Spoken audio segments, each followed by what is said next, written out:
Last class में हम लोग कलर्स की बात कर रहे थे, ठीक है।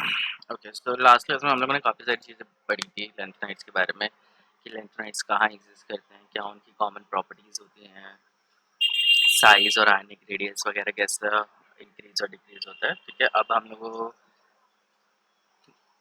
कलर करना था, कलर कैसे, क्या कलर होता है, किस वजह से इनका कलर होता है। तो जैसे हम लोग डी ब्लॉक एलिमेंट्स की बात करें तो डी ब्लॉक एलिमेंट्स में क्या फिनोमेना होता है कि डी डी ट्रांजिशंस होते हैं। डी डी ट्रांजिशंस की वजह से उनके बीच में कलर एग्जिस्ट करता है।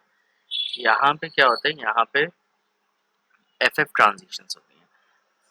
जो 7 एफ ऑर्बिटल्स हैं वो स्प्लिट हो जाते हैं, और जब वो स्प्लिट होते हैं तो वहाँ पे लेवल्स बन जाते हैं, और उन लेवल्स के बीच में जो एनर्जी गैप होता है, तो एक ट्रांजिशन होती है या दो ट्रांजिशन होती है, तो इन ट्रांजिशन के बेसिस पे कलर आ जाता है। जो भी एनर्जी एब्जॉर्ब होती है वो विजिबल रीजन में रिलीज हो जाती है। हाउएवर जब हमारे पास 4F1 या 4F13 होते हैं, उस केसेस में हमें कलर नहीं दिखाई देता। कलर इसलिए नहीं दिखाई देता कि वहाँ पे जो एनर्जी है वो इतनी ज़्यादा है कि वो विजिबल रीजन में लाए करती नहीं है, वो अल्ट्रा वायलेट रीजन में लाए कर जाती है। और अगर वो अल्ट्रा वायलेट में लाए कर जाएगी तो ऑब्वियसली हमें वो दिखाई नहीं देगी, जो भी एनर्जी वो दे रहा है। सो सारे जो कंपाउंड्स होते हैं, मतलब जितने भी एलिमेंट्स होते हैं, ये 3+ ऑक्सीडेशन में मोस्टली कलर होते हैं, एक्सेप्ट जिनमें 4F0 कॉन्फ़िगरेशन है, 4F14 कॉन्फ़िगरेशन है, because no transition is possible in this case.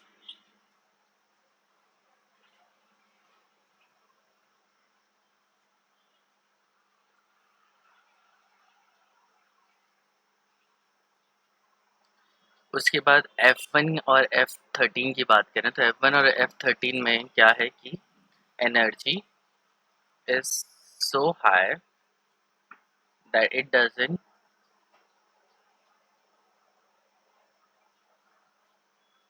lie in visible region. तो विजिबल रीजन में lie नहीं करती है तो हमें दिखाई भी नहीं देती है ना। जो बेस्ट हम लोगों ने दूसरा एक फिनोमेना यहाँ पे देखा था कि अगर हमारे पास 4F2 कॉन्फ़िगरेशन है और एक 4F12 कॉन्फ़िगरेशन है, दोनों ही केसेस में जो कलर है वो सेम आता है। 4F3 में जो एनर्जी है, जो कलर आ रहा है, 4F14 में जो कलर आ रहा है वो एग्जैक्टली सेम आ रहा है। तो ये होता कैसे है कि जब हम लोग थर्ड ईयर में हम लोग जाएंगे and then we will study this electronic spectra, तो वहाँ पे हम लोग देखेंगे कि जो ऑर्गल डायग्राम हम लोग बनाएंगे।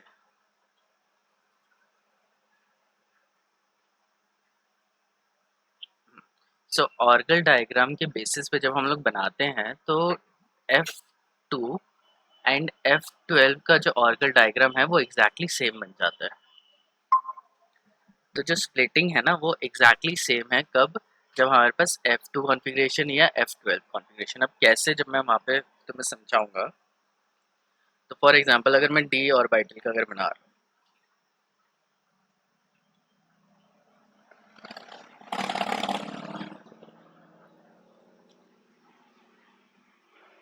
यहाँ पे दो इलेक्ट्रॉन है, तो दो इलेक्ट्रॉन एनर्जी एब्जॉर्ब करके वो यहाँ पे जाएंगे।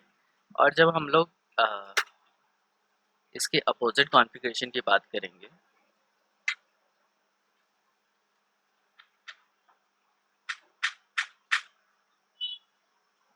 इसमें तो वो बनेगा नहीं, वो वाला केस आएगा नहीं। एफ ही बना लेता हूँ मैं। आई डोंट रिमेम्बर कि एफ कितने में स्प्लिट होता है, दो दो तीन में होता है, तीन चार पाँच छः सात, यस इसी तरीके से होता है वो।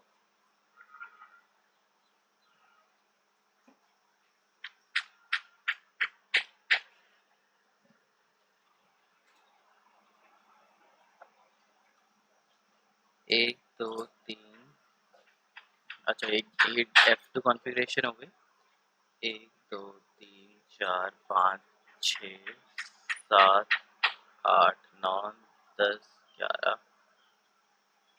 तीन चार पाँच छः, छः बनाया।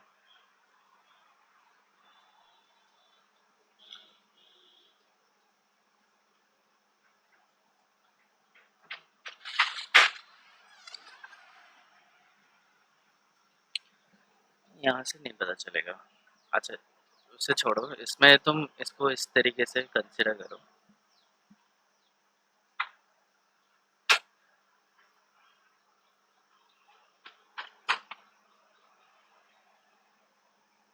ये F2 कॉन्फ़िगरेशन हो गई।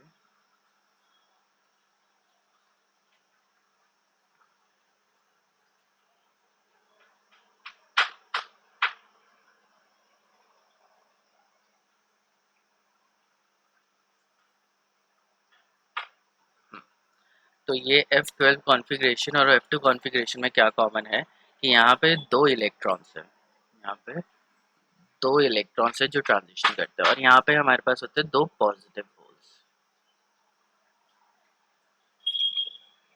ये दो पॉजिटिव होल्स क्या है कि दो इलेक्ट्रॉन है यहाँ पे, ठीक है, उसके पास दो स्पेस है। ये जो स्पेस है इसको हम लोग बोलते हैं पॉजिटिव होल। जैसे अगर तुम्हें याद होगा कि हम लोग इलेक्ट्रॉन्स का बोलते हैं, जब इलेक्ट्रॉन मूव करते हैं तो इलेक्ट्रॉन अगर इस डायरेक्शन में मूव कर रहे हैं, एक वायर है और वायर में इलेक्ट्रॉन अगर इस डायरेक्शन में मूव कर रहे हैं, तो करंट किस डायरेक्शन में मूव करता है, उसके अपोजिट डायरेक्शन में मूव करता है। कैसे मूव करता है कि इनके पास बहुत सारे इलेक्ट्रॉन्स होते हैं ये सारे, और एक खाली जगह होती है। ये जो खाली जगह है इसको हम लोग बोलते हैं पॉजिटिव होल। तो इलेक्ट्रॉन यहाँ से यहाँ जम करता है तो पॉजिटिव होल इधर बन जाता है, फिर ये इलेक्ट्रॉन इधर जम करता है तो पॉजिटिव होल इस तरीके से मूव करता जाता है, और हम लोग बोलते हैं कि करंट की जो डायरेक्शन है वो इस डायरेक्शन में है, इलेक्ट्रॉन की डायरेक्शन उसके अपोजिट डायरेक्शन में। तो सेम ही कॉन्सेप्ट है। जब हम लोग ऑर्गल डायग्राम थर्ड ईयर में बनाएंगे तो वी विल सी कि जब हमारे पास दो इलेक्ट्रॉन है या दो पॉजिटिव होल है तो दोनों का ग्राफ एग्जैक्टली सेम आता है, और जब ग्राफ सेम आता है तो उससे क्या फर्क पड़ेगा, उससे एनर्जी लेवल सेम रहेगा, एनर्जी लेवल सेम रहेगा तो they will release same colour. तो यही तुम अगर देखोगे तो दो इलेक्ट्रॉन जहाँ पे है और जहाँ पे दो पॉजिटिव होल है, मतलब एफ, यहाँ पे 0 होल, यहाँ पे 1 होल पॉजिटिव होल, यहाँ पे 2 होल्स, यहाँ पे 3 होल्स आएंगे,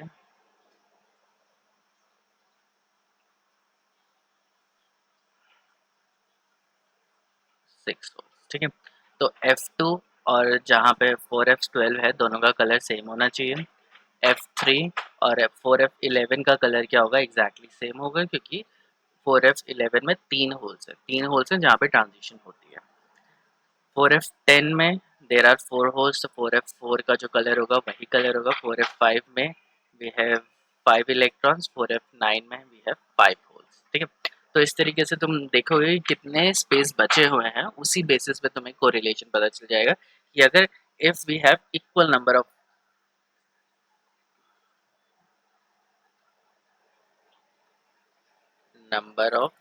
इलेक्ट्रॉन्स एंड होल्स, होल्स की जगह पॉजिटिव होल्स लिखते हैं,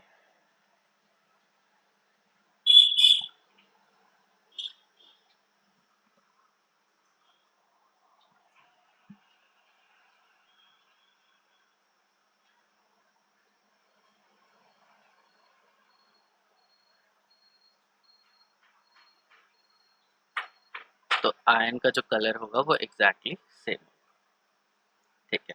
now we consider the magnetic property.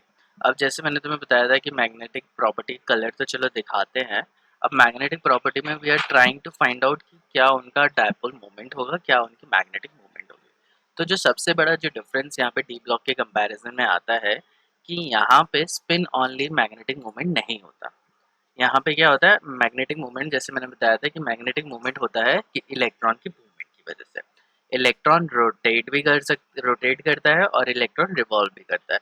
तो जो रोटेशन से मैग्नेटिक मूवमेंट आता है, रेवोल्यूशन से जो मैग्नेटिक मूवमेंट आता है, वो दोनों कंबाइन होते हैं। तो अगर तुम्हें याद हो अच्छे से,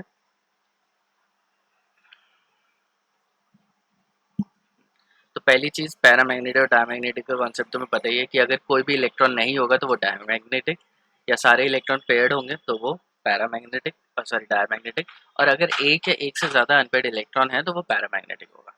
अब ये तो ठीक है, लेकिन अगर डी ऑर्बिटल की बात करें तो we use to use spin only magnetic movement.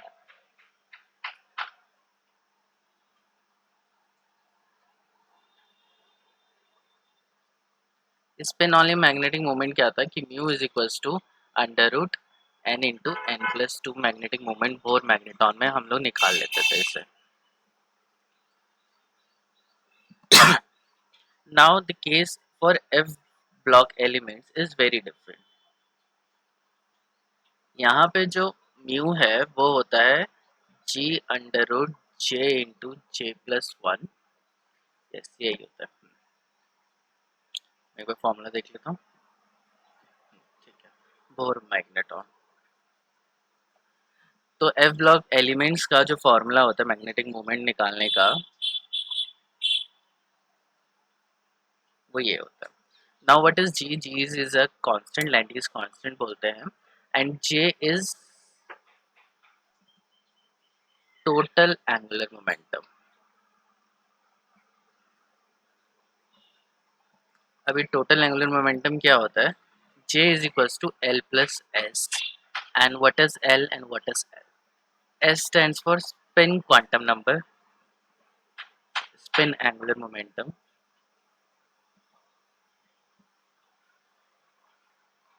L stand for orbital angular momentum.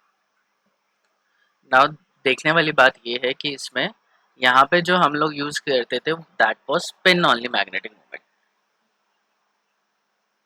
बहुत इंपॉर्टेंट क्वेश्चन है, याद रखना है कि डी ब्लॉक एलिमेंट में स्पेशली 3D एलिमेंट्स की बात कर रहे हैं हम लोग, 4D 5D की नहीं, क्योंकि 4D 5D में सेम ही फॉर्मूला यूज होता है। तो 3D और बाइटल में हम लोग क्या यूज करते थे? Spin only magnetic moment use करते थे, because orbital momentum is quench.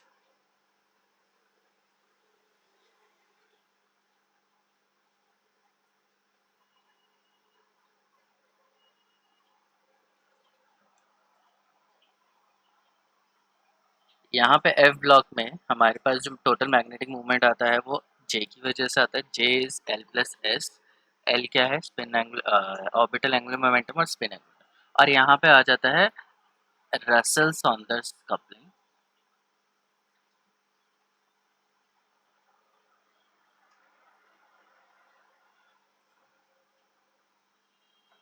या आर एस कपलिंग भी बोलते हैं, जिसकी वजह से एक नया एंगुलर मोमेंटम प्रोड्यूस होता है जे। यहाँ पे क्या है कि ये जो स्पिन एंगुलर मोमेंटम है it's total spin which is created by spin spin coupling, मतलब सारे जो इलेक्ट्रॉन का स्पिन है वो ऐड हो गया। तो स्पिन स्पिन कपलिंग कपलिंग से टोटल स्पिन क्वांटम नंबर आ गया। ऑर्बिटल ऑर्बिटल कपलिंग से टोटल एल हमारे पास आ गया। दोनों का क्वांटम, दोनों का जो एंगुलर मोमेंटम है या क्वांटम नंबर है उन दोनों को ऐड करेंगे तो हमारे पास जे आ जाएगा, टोटल एंगुलर मोमेंटम। और फिर जो म्यू एस प्लस एल है वो हम लोग इस फॉर्मूले से निकाल लेते हैं। निकालना नहीं है, we are just trying to tell you कि क्या डिफरेंस है। नाउ जो मेजर डिफरेंस है कि सबसे बड़ा डिफरेंस यही आ रहा है कि ऐसा क्या है कि डी ऑर्बिटल में spin only magnetic moment use हो रहा है। तो मैंने बता दिया कि ऑर्बिटल जो मूवमेंट होती है इलेक्ट्रॉन की वो क्वेंच्ड हो जाती है। वहाँ पे भी बताया था ऑर्बिटल मोमेंटम क्वेंच क्यों होती है, क्योंकि जो लिगेंड्स जब कॉम्प्लेक्स बनेगा तो लिगेंड्स आ जाएंगे। लिगेंड्स क्या करेंगे? इलेक्ट्रॉन को अच्छे से अपने इन्फ्लुएंस में रखेंगे। वो मेटल के इलेक्ट्रॉन्स को हिलने नहीं देते हैं।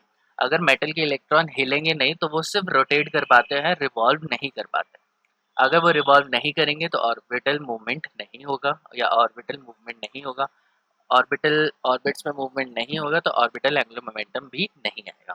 सो यहाँ पे इसलिए मैंने बोला कि ऑर्बिटल मोमेंटम क्वेंच होती है कहाँ? 3D एलिमेंट्स की बात करें। लेकिन एफ ब्लॉक की बात करें तो एफ ब्लॉक में जो इलेक्ट्रॉन्स हैं वो किस में है? 4f ऑर्बिटल में। और ये जो 4f ऑर्बिटल है ये डीपली सीटेड है। अब डीपली सीटेड का क्या मतलब है कि अगर हम लोग ये बनाए तो n में तो s इलेक्ट्रॉन है, n-1 में d इलेक्ट्रॉन्स होते हैं और n-2 में क्या होता है? f इलेक्ट्रॉन आता है। 4f तो इस वाले शेल में होगा, अंदर वाले शेल में होगा। अब ये जो अंदर के शेल्स हैं, लिगेंड आएगा, लिगेंड तो यहाँ से बॉन्ड बना लेगा। जो ये अंदर वाले इलेक्ट्रॉन है, f ऑर्बिटल के अंदर जो इलेक्ट्रॉन है वो उसके इन्फ्लुएंस में आते ही नहीं है। ठीक है, बाहर अगर इलेक्ट्रॉन अगर एक्सपोज होते तो लिगेंड उनकी मूवमेंट रोक लेता। लेकिन ये जो इलेक्ट्रॉन है वो कहाँ है? शेल के काफी अंदर है, एंटी पेनल्टीमेट शेल के अंदर। तो वो क्या होगा? लिगेंड से उनका डिस्टेंस काफी ज्यादा है। अगर डिस्टेंस ज़्यादा होगा तो लिगेंड का इन्फ्लुएंस क्या होगा, उन इलेक्ट्रॉन्स के ऊपर कम होगा। इलेक्ट्रॉन रोटेट तो करते ही करते हैं, लेकिन अब वो रिवॉल्व भी करने लगेंगे। अगर वो रिवॉल्व भी करने लगेंगे तो उनका जो क्या कहते हैं ऑर्बिटल एंगुलर मोमेंटम है वो क्वेंच नहीं होगा। तो इसलिए मैंने बोला कि 4f ऑर्बिटल क्या होता है, डीपली सीटेड होता है and away from the influence of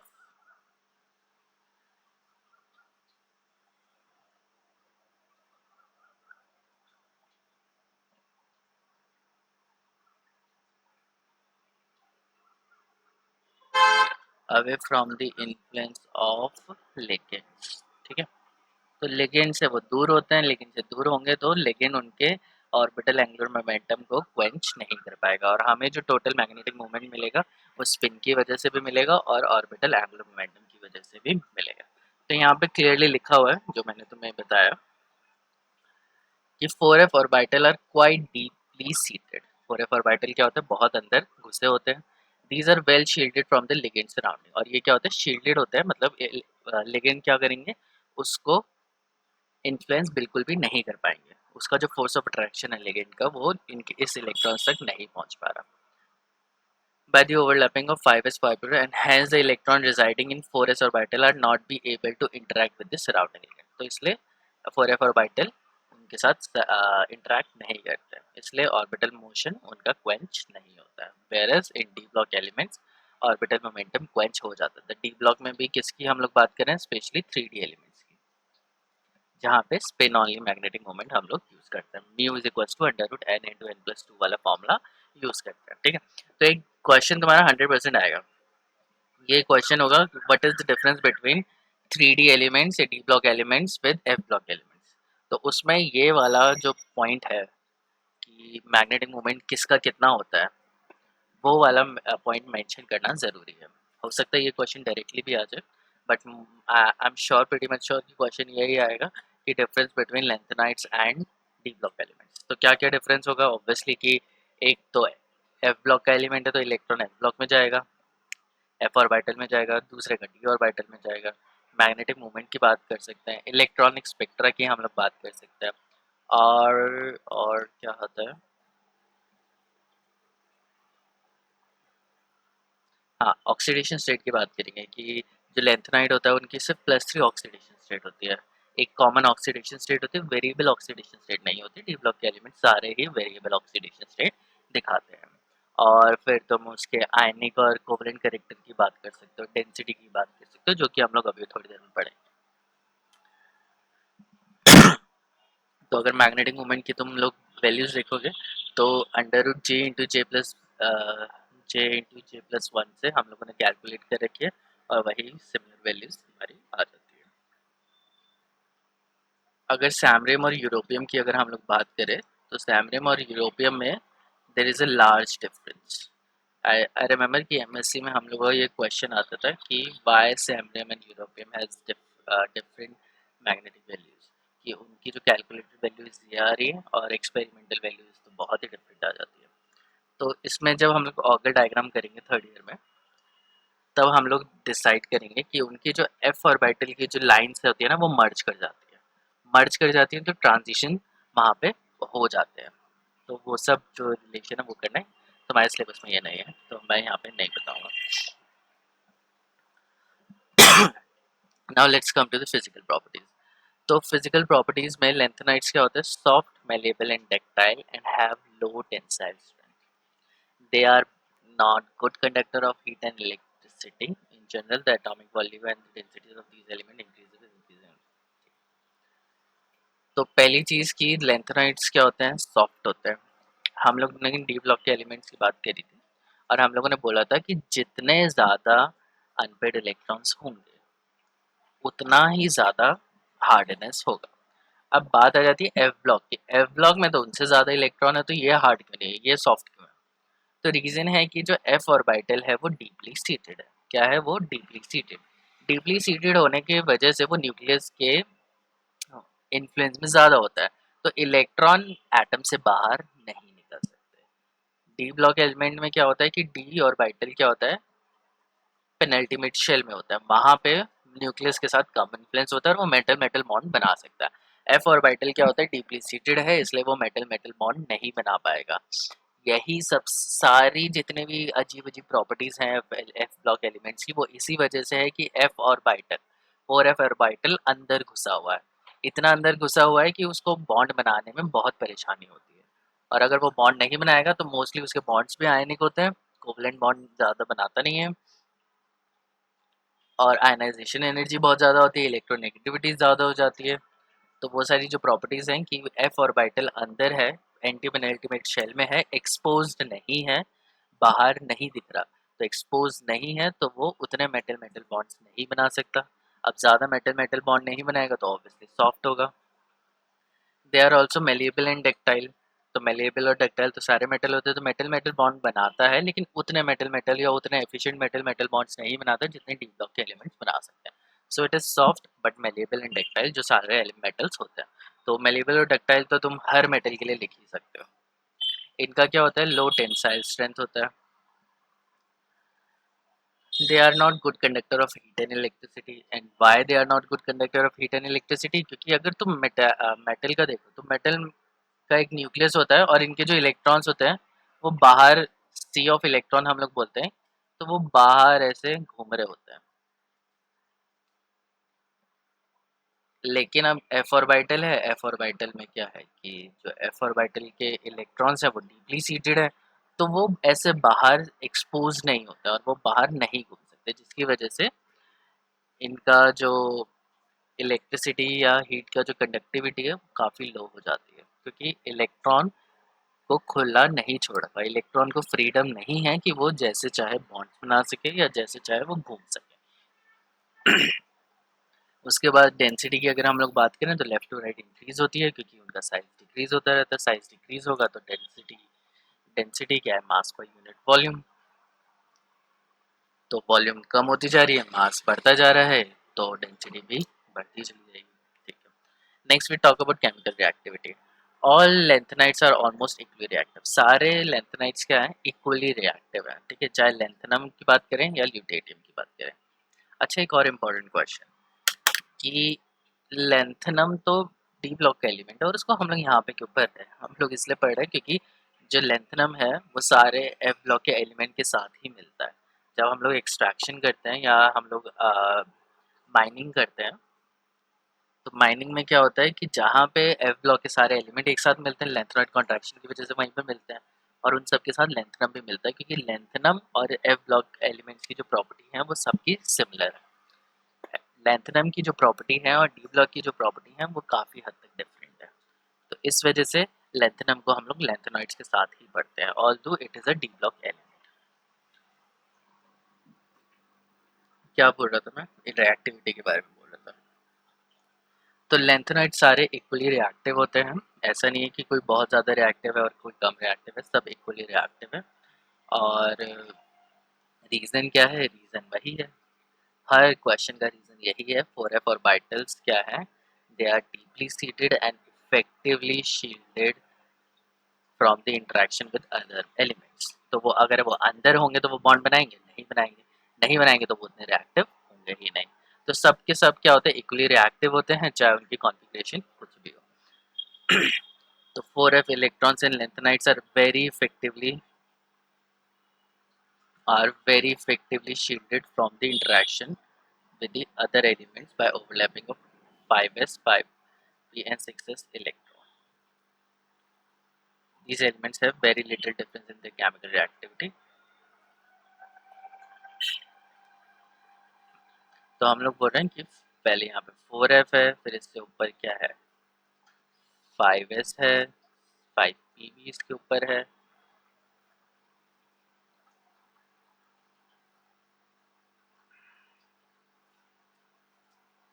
5d भी यहाँ पे है, फिर यहाँ पे cs है। तो 4f इलेक्ट्रॉन्स इस शेल में भरेंगे, इसके ऊपर इतने सारे फील्ड ऑर्बिटल्स हैं, तो ये हाइब्रिडाइज कर देते हैं और ये इनको शील्ड कर लेते हैं कि यहाँ तक इनका इंट्रैक्शन, जो बाहर से कोई एलिमेंट आ रहा है और वो ज़बरदस्ती चाह रहा है कि एफ ऑर्बिटल से इलेक्ट्रॉन बॉन्ड बना सकें, तो ये जो 6s के इलेक्ट्रॉन और ये जो इलेक्ट्रॉन्स हैं ये सारे इनको इफेक्टिवली शील्ड कर जाते हैं, इसलिए ये नहीं बना पाते बॉन्ड्स इतने अच्छे से। तो चाहे एफ ऑर्बिटल में कितने ही अनपेड इलेक्ट्रॉन हो, सबकी रिएक्टिविटी क्या होती है, सिमिलर ही होती है।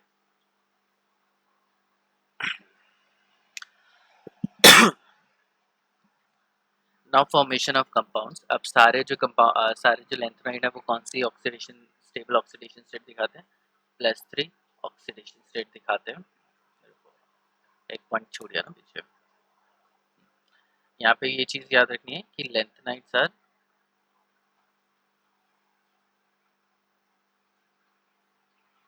more reactive than p block elements। तो सारे लेंथेनाइड्स की रिएक्टिविटी सेम ही है, लेकिन इनका क्या है, +3 ऑक्सीडेशन स्टेट स्टेबल रहती है, तो ये अपने +3 ऑक्सीडेशन स्टेट में स्टेबलाइज कर लेते हैं। +3 ऑक्सीडेशन स्टेट किसकी वजह से है, s ऑर्बिटल और d ऑर्बिटल की वजह से होती है मेनली, क्योंकि s में 2 इलेक्ट्रॉन होते हैं, तो 6s में से 2 इलेक्ट्रॉन निकालना आसान होता है, और ये जो 6s इलेक्ट्रॉन है वो बाहर की साइड पे है, एक्सपोज है, सबसे आउटर शेल में है, वहाँ से इलेक्ट्रॉन निकल जाते हैं। जो 5d इलेक्ट्रॉन्स हैं वो जस्ट एक शेल के अंदर है, वहाँ से भी इलेक्ट्रॉन निकालना थोड़ा आसान होता है, तो इसलिए ये लेंथेनाइड्स होते हैं, ये अपने ऐसे इलेक्ट्रॉन बहुत आराम से दे देते हैं, और ये डी ब्लॉक एलिमेंट से ज़्यादा रिएक्ट होते हैं। So many lanthanide react with carbon. अब ये क्या होते हैं, कार्बन के साथ रिएक्ट करते हैं to form salt like carbides, तो इनके कार्बाइड्स बनते हैं, कार्बाइड्स आर कार्बन के कंपाउंड्स, और सॉल्ट लाइक मतलब ionic compounds they are majorly forming. तो लो ऑक्सीडेशन स्टेट में आयनिक कंपाउंड बनता है, हायर ऑक्सीडेशन स्टेट में कोवलेंट कंपाउंड होता है, तो ये याद रखना है। लो ऑक्सीडेशन स्टेट मतलब ionic compound, high oxidation state मतलब कोवलेंट कंपाउंड। तुम्हें पता ही होगा कैसे, क्योंकि हाई हाई ऑक्सीडेशन स्टेट जब आती है तो एटम की या आयन की इलेक्ट्रोनेगेटिविटी बहुत ज़्यादा हाई हो जाती है, बहुत ज़्यादा हाई इलेक्ट्रोनेगेटिव, तो वो इलेक्ट्रॉन को अपनी तरफ खींच लेगा, पजांस रूल जो बोलते हैं, इलेक्ट्रॉन अगर पास में खींच जाएंगे, बीच में आ जाएंगे, तो मतलब कौन सा बॉन्ड बन गया, कोवलेंट बॉन्ड बन गया।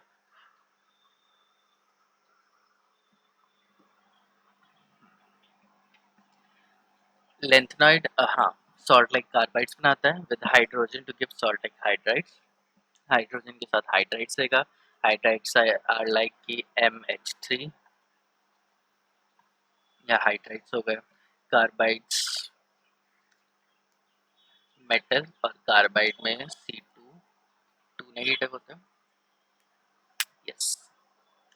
तो इसका जो फॉर्मूला बनेगा 3+ है और ये C2 नेगेटिव है, तो M2C थ्राइस, ये मेटल कार्बाइड्स बन जाएंगे, हाइड्राइड्स MH3 बन गया, lanthanide react with oxygen and sulphur to form sesquioxide M2O3 and sulphides M2S3। ठीक है, बाकी तुम देख लेना, नॉर्मली है। जो इधर इम्पोर्टेंट जो मुझे दिख रहा है, all lanthanide react with water slowly, सारे जो लेंथेनाइड है वो वाटर के साथ स्लोली रिएक्ट करते हैं इन कोल्ड। ठीक है, जब कोल्ड वाटर है तो धीरे धीरे रिएक्ट करेंगे, but rapidly on heating and liberated H2 to form MOH3, लेकिन बहुत जल्दी आराम से रिएक्ट कर सकते हैं अगर हॉट वाटर तुमने लिया है। अब ये जो हाइड्रोजन के साथ जो रिएक्टिविटी है, ये हमें इसकी क्या बता रही है, रिड्यूसिंग करेक्टर यहाँ पे हम लोगों को बता रहा है। रिड्यूसिंग करेक्टर मतलब रिडक्शन पोटेंशियल, तो अगर कोई भी एलिमेंट हाइड्रोजन से रिएक्ट कर रहा है और वह H2 गैस लिबरेट कर सकता है, twice of H plus 2 electron can give us H2। तो अगर ये रिएक्शन H2 की हो रही है, तो मतलब ये जो जितने भी लेंथेनाइड्स हैं वो ज़्यादा स्ट्रॉन्ग रिड्यूसिंग एजेंट है एज कम्पेयर टू हाइड्रोजन। अब इसमें क्या है कि हाइड्रोजन का जो रिडक्शन पोटेंशियल होता है वो 0 होता है, तो इन सब का क्या होगा, नेगेटिव रिडक्शन पोटेंशियल होगा। कैसे होगा अभी हम लोग देखते हैं, नेगेटिव नहीं होना चाहिए, बहुत रिड्यूसिंग प्रॉपर्टी नीचे होती है, हाँ तो नेगेटिव ही होगा। अभी आगे हमारी रिड्यूसिंग कैरेक्टर है, तो वहाँ पे अभी हम लोग देखेंगे। So next point is lanthanide compounds are generally ionic, तो सारे जनरली आयनिक होते हैं क्योंकि लो ऑक्सीडेशन स्टेट +2 +3 +4 तक दिखाते हैं, जिसमें से +2+ वाली प्रीडोमिनेंटली आयनिक होंगे,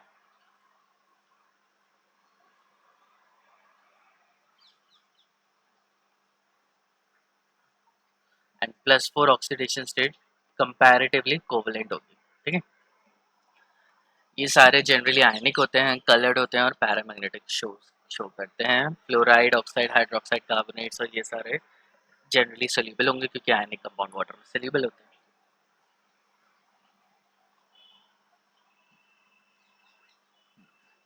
लेकिन जो यहाँ पे सबसे इम्पोर्टेंट चीज़ आती है, लेंथेनाइट सल्फेट्स जो हैं इसके सोल्यूबल हैं। लेकिन अगर हम लोग BaSO4 की बात करें, यहाँ पे हम लोग क्या बोल रहे हैं, जो भी सॉल्युबिलिटी पैटर्न्स है वो ग्रुप 2 एस ब्लॉक के जो एलिमेंट्स की जो सॉल्युबिलिटी है उसी तरीके से फॉलो करता है। लेकिन ग्रुप 2 के जो सल्फेट्स होते हैं ना वो सोल्यूबल होते नहीं हैं, डाउन द ग्रुप उनकी सॉल्युबिलिटी डिक्रीज कर जाती है। फॉर एग्जांपल बेरियम सल्फेट, ठीक है, या स्ट्रॉन्शियम सल्फेट, ये बहुत ही कम सोल्यूबल होता है। तो यहाँ पे ये बोला गया है कि ग्रुप 2 के सल्फेट्स इतने सोल्यूबल नहीं होते जितने लैंथेनाइट के सोल्यूबल्स होते हैं। दूसरा है MOH3 हाइड्रोक्साइड की। हम लोग पहले भी बात कर चुके हैं कि जितने भी मेटल्स होते हैं सारे बेसिक होते हैं और बेसिक करेक्टर राइट साइड पे ज़्यादा होता है, लेफ्ट साइड पे ज़्यादा होता है, राइट साइड पे जाते जाते वो कम हो जाता है, जो कि मैंने बताया था कि कोवलेंट करेक्टर इंक्रीज हो जाता है। सो मेटल हाइड्रोक्साइड जनरली आयनिक होते हैं और बेसिक होते हैं इन नेचर। लेकिन अगर लैंथेनम हाइड्रोक्साइड की बात की जाए तो इट इज़ प्रीडोमिनेटली आयनिक, और ल्यूटेनियम हाइड्रोक्साइड की बात करें तो it is predominantly covalent. Covalent क्यों? क्योंकि ल्यूटेनियम का साइज छोटा हो गया, चार्ज बहुत ज़्यादा है, तो इफेक्टिव न्यूक्लियर चार्ज ज़्यादा होने की वजह से ये क्या बना लेता है, कोवलेंट कंपाउंड बना लेता है। ल्यूटेटियम ये भी +3 में है और लैंथेनम दोनों ही +3 में है। तो ल्यूटेटियम +3 का साइज ज़्यादा छोटा होगा, ज़्यादा छोटा तो मतलब लैंथेनम की कंपैरिजन में उसका कोवलेंट कैरेक्टर ज़्यादा होगा, क्योंकि कोवलेंट कैरेक्टर डिपेंड करेगा यहाँ पे पोलराइजिंग पावर पे। पोलराइजिंग पावर किसकी ज़्यादा है? जिसका चार्ज ज़्यादा होगा, लेकिन दोनों केस में चार्ज सेम है। तो पोलराइजिंग पावर जो होती है हमारी वो डायरेक्टली प्रोपोर्शनल होती है चार्ज और साइज का। तो चार्ज अगर सेम है तो मेजरली किस पे डिपेंड करेगा? साइज पे। तो साइज जिसका छोटा होगा उसकी ज़्यादा पोलराइजिंग पावर होगी, वो एनायन को ज़्यादा पोलराइज करेगा, अपने पास खींचेगा और इलेक्ट्रॉन बीच में शेयर हो जाएंगे, तो कोवलेंट कैरेक्टर वहाँ पे इंट्रोड्यूस हो जाएगा। सो ल्यूटेटियम हाइड्रोक्साइड में कोवलेंट कैरेक्टर होता है, तो ल्यूटेटियम और OH में से ये OH बॉन्ड क्या हो जाता है? कोवलेंट बन जाता है। कोवलेंट बन जाता है तो ये वाटर में टूटेगा? ये नहीं टूटेगा। वेरस लेंथेनम और OH नेगेटिव ये आयनिक बॉन्ड बना रहा है, आयनिक बॉन्ड बना रहे हैं, तो OH क्या होगा, यहाँ से आराम से रिलीज हो जाएगा। सो लेफ्ट टू राइट जब हम लोग जाते हैं तो इनका जो बेसिक करेक्टर है वो डिक्रीज हो जाता है। Next is hydrides react with carbon dioxide to form M2CO3। तो ये इनके जो हाइड्राइड्स होते हैं MH3, ये कार्बन डाइऑक्साइड के रिएक्ट करके कार्बोनेट्स बना देता है। Not at all important. तो सबसे इम्पॉर्टेंट था बेसिक करेक्टर, बेसिक करेक्टर वाला सबसे ज़्यादा इम्पॉर्टेंट है और ये कॉमनली क्वेश्चन पूछा जाता है। दूसरा यहाँ पे रिएक्टिविटी का पूछा जाएगा कि वाई लेंथेनाइड जो है वो उनका जो फिजिकल प्रॉपर्टी है वो डी ब्लॉक के कंपैरिजन में कम क्यों है? ठीक है, क्योंकि डीपली सीटेड होते हैं। केमिकल रिएक्टिविटी सबकी सेम क्यों है? क्योंकि इरिस्पेक्टिव ऑफ डिफरेंट कॉन्फ़िगरेशन सबकी सेम इसलिए है क्योंकि डीपली सीटेड है। तो काफ़ी सारे ये क्वेश्चन जो बताए मैंने तुम्हें, यही पूछे जाएंगे और ज़्यादा नहीं पूछा जाएगा कि कौन किसके साथ कैसा कंपाउंड बनाता है, वो नहीं पूछा जाएगा, वो याद नहीं करना। बस हाइड्रोक्साइड वाला जो ये है वो इम्पोर्टेंट है।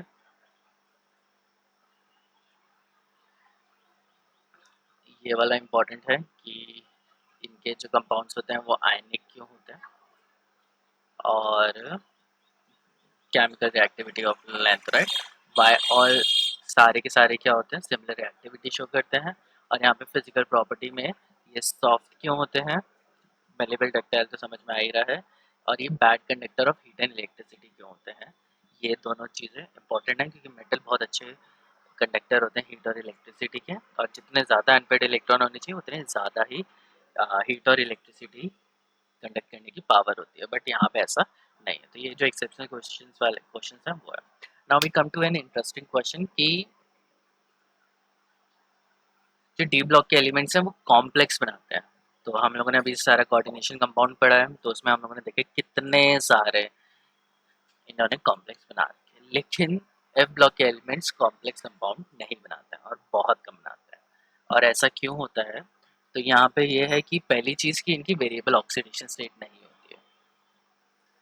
तो इनके पास क्या होता है, lanthanide tri positive lanthanide cation have high charge equal to +3।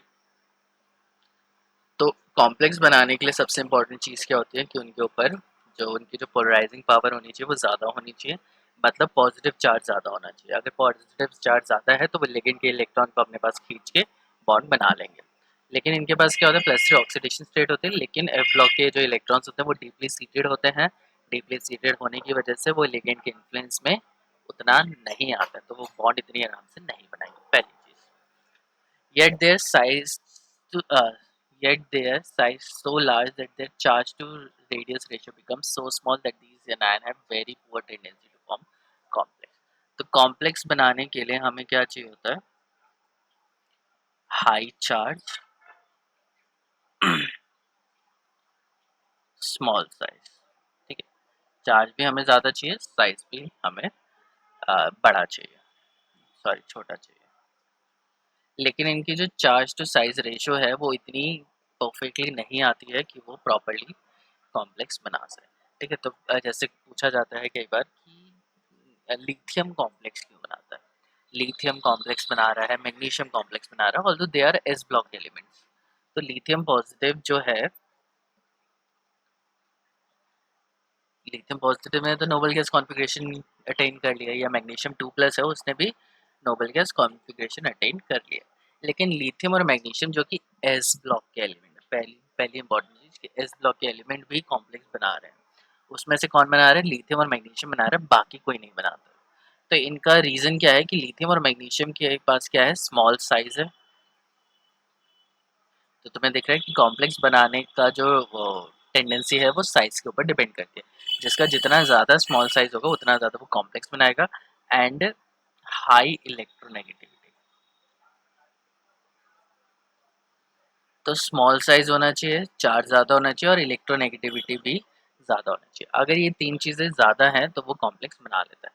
तो लिथियम क्या है, साइज बहुत ही ज़्यादा छोटा है, बहुत ज़्यादा साइज छोटा होने की वजह से इसकी जो पोलराइजिंग पावर होती है वो इतनी ज़्यादा होती है कि लिथियम के सारे कंपाउंड्स क्या हो जाते हैं, रखे रखे गीले हो जाते हैं, क्योंकि आसपास जितना भी मॉइस्चर होता है वो एब्जॉर्ब कर लेता है because of its high polarising power. और जिन भी कंपाउंड की पोलराइजिंग पावर हाई होती है वो बहुत आराम से कॉम्प्लेक्स कंपाउंड आराम से बना सकते हैं। तो हमें ज़्यादा चार्ज चाहिए, तो इनके पास +3 चार्ज है विच इज़ सफिशिएंट इनफ। लेकिन इनका साइज़ क्या होता है, काफ़ी ज़्यादा बड़ा होता है, जिसकी वजह से इनका चार्ज टू साइज रेशो इतना प्रॉपरली नहीं आ पाता है कि ये कॉम्प्लेक्स बना पाए।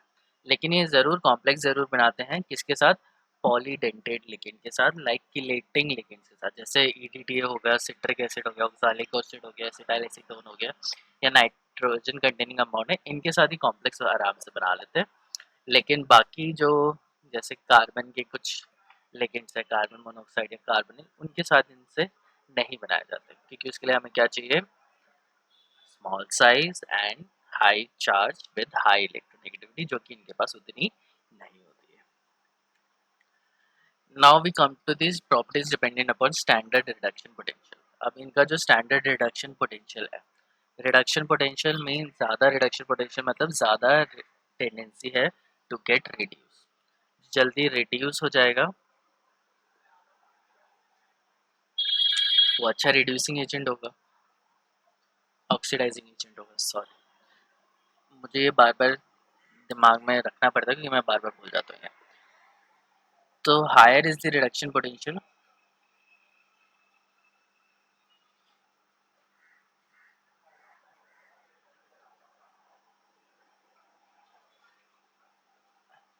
Higher is the tendency to get reduce and to act as oxidising agent. ठीक है, तो इनका रिडक्शन पोटेंशियल अगर तुम देखोगे तो सबका नेगेटिव आ रहा है, तो मतलब ये अच्छे ऑक्सीडाइजिंग एजेंट नहीं है, ये अच्छे रिड्यूसिंग एजेंट है, क्योंकि इनका रिडक्शन पोटेंशियल कम है। They have less tendency to get reduce, कम टेंडेंसी है रिड्यूस होने की, मतलब ज़्यादा टेंडेंसी है ऑक्सीडाइज होने की। ज़्यादा अच्छी, ज़्यादा जल्दी ऑक्सीडाइज होंगे तो खुद ऑक्सीडेशन हो जाएगा इनका, और दूसरे को वो क्या करेंगे, रिड्यूस करेंगे। So they are very good reducing agent, क्योंकि इनका जो रिडक्शन पोटेंशियल है सबका नेगेटिव में है। और यही बात है कि हाइड्रोजन को ये रिड्यूस कर जाता है, तो hydrogen H plus plus electrons give half of H2। इसका जो रिडक्शन पोटेंशियल है वो कितना है, 0 है। और ये जितने भी लेंथेनॉइड्स हैं इन सब का जो रिडक्शन पोटेंशियल है वो नेगेटिव है। नेगेटिव है तो मतलब वो क्या करेंगे, इस रिएक्शन को फीजिबल कर देंगे, मतलब वो हाइड्रोजन के साथ ज़रूर रिएक्ट कर जाएंगे। कैसे रिएक्ट कर जाएंगे, क्योंकि इनका रिडक्शन पोटेंशियल क्या है, नेगेटिव है। नेगेटिव है तो ये खुद रिड्यूस हो जाएंगे। अगर मेरे पास मेटल है, लेंथनम है, तो वो किस में कन्वर्ट हो जाएगा, लेंथनम 3 पॉजिटिव प्लस 3 इलेक्ट्रॉन। लो रिडक्शन पोटेंशियल मतलब खुद क्या हो जाएगा, ऑक्सीडाइज हो जाएगा, तो ये ऑक्सीडाइज हो जाएगा, 3 इलेक्ट्रॉन दे दिए। और H प्लस क्या करेगा, 3 हाइड्रोजन 3 इलेक्ट्रॉन लेगा, मतलब ऐसे 2 हाइड्रोजन 2 इलेक्ट्रॉन लेगा और ये कन्वर्ट हो जाएगा H2 में। तो ये क्या करते हैं, लेंथनम वाटर में इसके साथ आराम से रिएक्ट कर सकते हैं और उसमें से हाइड्रोजन गैस आराम से रिलीज कर सकते हैं, क्योंकि इनका रिडक्शन पोटेंशियल क्या होता है, बहुत ही ज़्यादा कम होता है। या और अगर हमें वैसे याद है कि सबसे ऊपर क्या होता है, फ्लोरीन होता है जो कि स्ट्रॉन्ग ऑक्सीडाइजिंग एजेंट है, नीचे क्या होता है, लिथियम होता है जो स्ट्रॉन्गेस्ट रिड्यूसिंग एजेंट है। लिथियम का जो रिडक्शन पोटेंशियल होता है वो नेगेटिव होता है, फ्लोरीन का जो रिडक्शन पोटेंशियल होता है वो सबसे ज़्यादा पॉजिटिव होता है। तो इन सब का नेगेटिव है, स्ट्रॉन्ग रिड्यूसिंग एजेंट है, आराम से किसी भी चीज़ को रिड्यूस ये जनरली कर देता है। तो उसी तरीके से हम लोग बता सकते हैं कि ये एसिड के साथ बहुत आराम से रिएक्ट कर सकते हैं, वाटर के साथ बहुत आराम से रिएक्ट कर सकते हैं।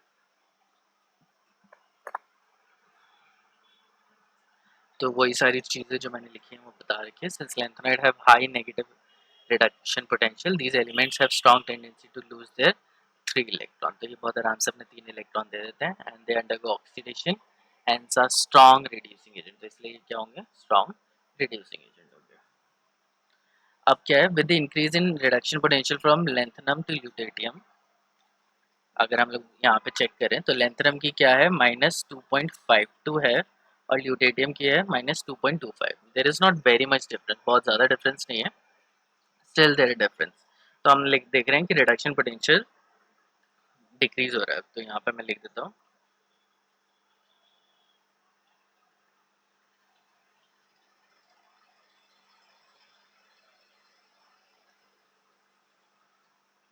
तो लेंथेनम से ल्यूटेटियम की तरफ हम लोग जाते हैं तो रिडक्शन पोटेंशियल की वैल्यू कम नेगेटिव हो जाती है, मतलब लेंथेनम क्या है, स्ट्रॉन्ग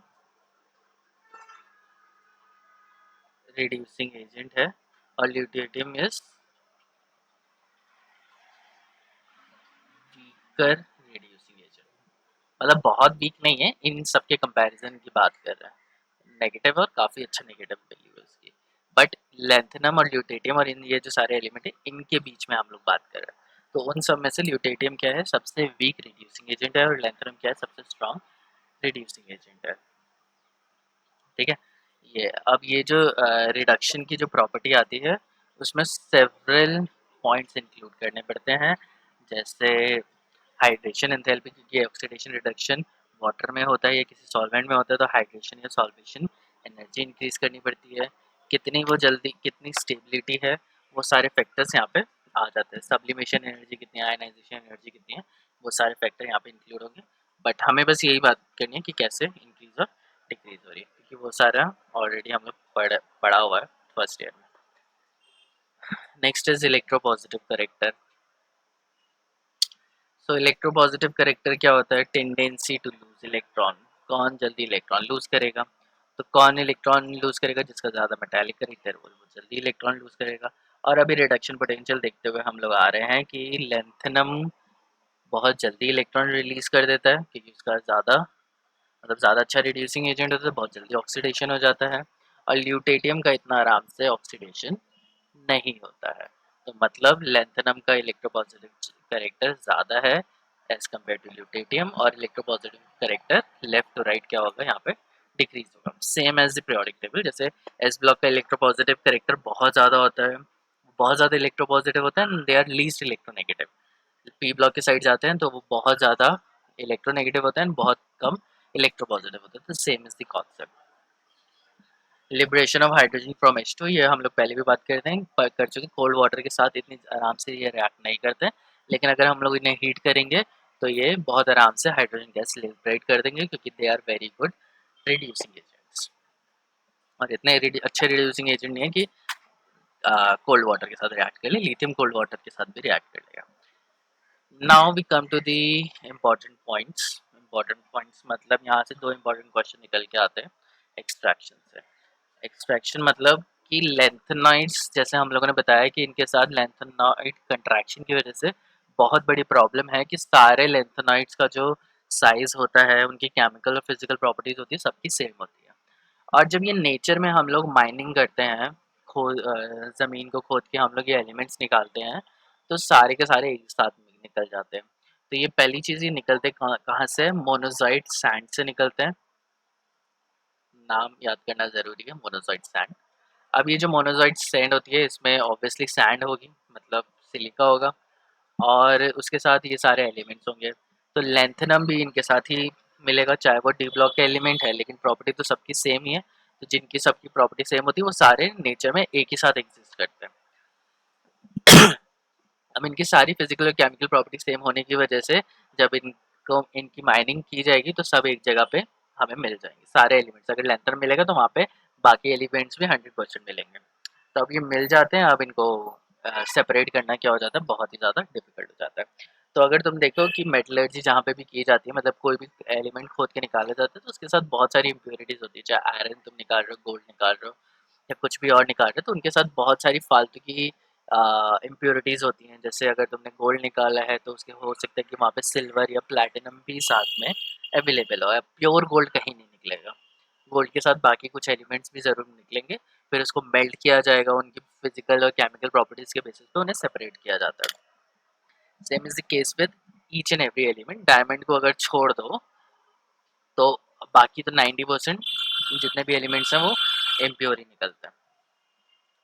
फिर इसको हम लोग क्या करते हैं, प्योर करते हैं, प्यूरिफाई करते हैं। और प्यूरिफाई करना क्या होता है, हमारे लिए मुसीबत बन जाता है, क्योंकि ये सारे एलिमेंट्स क्या हैं, सबकी केमिकल और फिजिकल प्रॉपर्टी सेम है, बहुत ज़्यादा डिफरेंस नहीं है, जिसकी वजह से बहुत मुश्किल होती है। लेकिन फिर भी हम लोगों ने कुछ प्रॉपर्टीज़ पढ़ी कि लेंथेनम क्या है, आयनिक है, ल्यूटेटियम कोवलेंट है, तो ये वाली प्रॉपर्टी हम लोग यूज़ कर सकते हैं।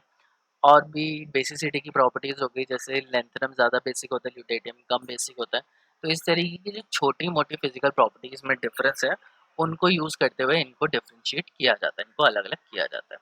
अब this is a flow chart कि पहले क्या होता है, मोनोज़ाइट सैंड होती है, पहले उसको पाउडर करते हैं, फिर इसको डाइजेस्ट करते हैं, मतलब H2SO4 के साथ हीट करते हैं, तो एक पेस्टी मास बन जाता है सल्फेट ऑफ लेंथेनाइट। ठीक है, तो H2SO4 डाला है, तो ये सारे क्या बना लेंगे, सल्फेट बना लेंगे। अब सल्फेट बनाने के बाद इसको हम लोग डालेंगे कोल्ड वाटर में। तो जैसे अभी हम लोग ने देखा था कि सल्फेट्स आर वाटर सोल्यूबल,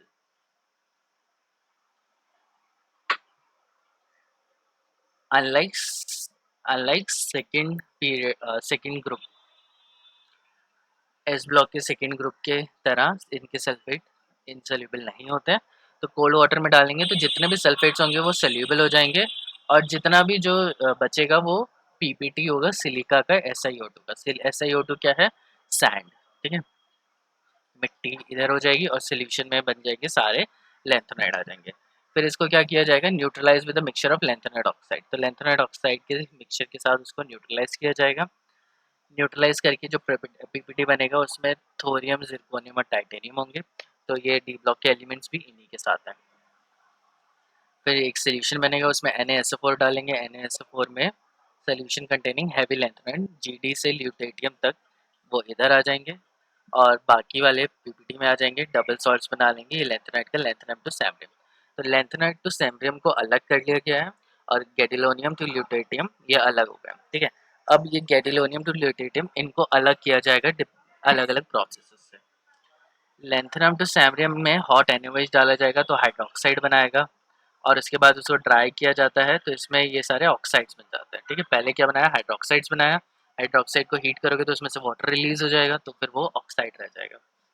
अब ऑक्साइड जो रह गया उसमें डाइल्यूट HNO3 डालते हैं, तो सेरियम ऑक्साइड का प्रेसिपिटेट बन जाता है, और सेरिक नाइट्रेट अलग हो जाता है। तो इन सब में से जो भी कम वाले थे, लेंथेनम से सैमरियम तक, इसमें से जो सेरियम है वो उसको अलग कर लिया, और बाकी सारे क्या हो गए, वो एक जगह पे हो गए। अब इन सारे एलिमेंट्स को, सेरियम को छोड़ के इन सारे एलिमेंट्स को और इन सारे एलिमेंट्स को अलग अलग तरीके से इनको सेपरेट किया जाएगा। ठीक है। तो क्या क्या है, पहले मोनोजाइट सैंड लिया, H2SO4 लिया, उसमें से कोल्ड वाटर में डाला तो सिलिका अलग हो गई, सोल्यूशन बचा। सोल्यूशन में हम लोगों ने लैंथेनाइड ऑक्साइड से न्यूट्रलाइज किया, तो एक सोल्यूशन बनेगा और डी ब्लॉक के एलिमेंट्स निकल जाएंगे। तो पहले में क्या निकल रहा है, सैंड निकल रही है, और दूसरे में डी ब्लॉक एलिमेंट्स निकल जाएंगे। ठीक है, डी ब्लॉक एलिमेंट्स भी इनके जिनकी प्रॉपर्टी थोड़ी बहुत सेम होगी वो भी साथ में पाए जाएंगे। फिर Na SO4 डालेंगे तो Na SO4 से सल्फेट बनेंगे जो कि सोल्यूबल होंगे। तो कुछ जो हाई हैवी होंगे वो अलग हो जाएंगे, लाइट वाले अलग हो जाएंगे। लाइट वाले जब अलग हो जाएंगे तो उसके अंदर हाइड्रोक्साइड बनाएंगे, ऑक्साइड बनाएंगे और सीरम को अलग करेंगे, बाकी सारे अलग। तो तीन तरीके की कैटेगरी हो गई। एक तो सीरम जो है वो अलग हो गया, प्योर सीरम अलग हो गया, और बाकी जो लाइट वाले हैं lanthanum to samarium accept serum को हटा के बाकी सारे एक जगह पे हैं, और गैटिलोनियम टू ल्यूटेटियम दूसरी जगह पे है। ठीक है, नेक्स्ट क्या है, अब हमारे पास देयर आर डिफरेंट मेथड जहाँ से हम लोग फाइंड आउट कर इनको अलग कर सकते हैं। तो जो लैंथेनम टू सैम्प्रियम है और गैटिलोनियम टू ल्यूटेटियम है, इनको अब अलग करने की कोशिश अगर हम लोग करेंगे तो कैसे करेंगे। तो देयर आर फ्यू मेथड्स। पहला है फ्रैक्शनल क्रिस्टलाइजेशन मेथड। टाइम हो गया, कल ही करते हैं इसे। ठीक है, तो आज के लिए इतना ही करते हैं। छोटा सा टॉपिक बचा है, दो तीन टॉपिक हैं, जैसे इसमें जो सबसे इम्पोर्टेंट है ये तीन ही हैं, इसको पढ़ने की कोशिश करना, हो जाएगा तो बढ़िया, बाकी कल तुम्हें बताऊंगी।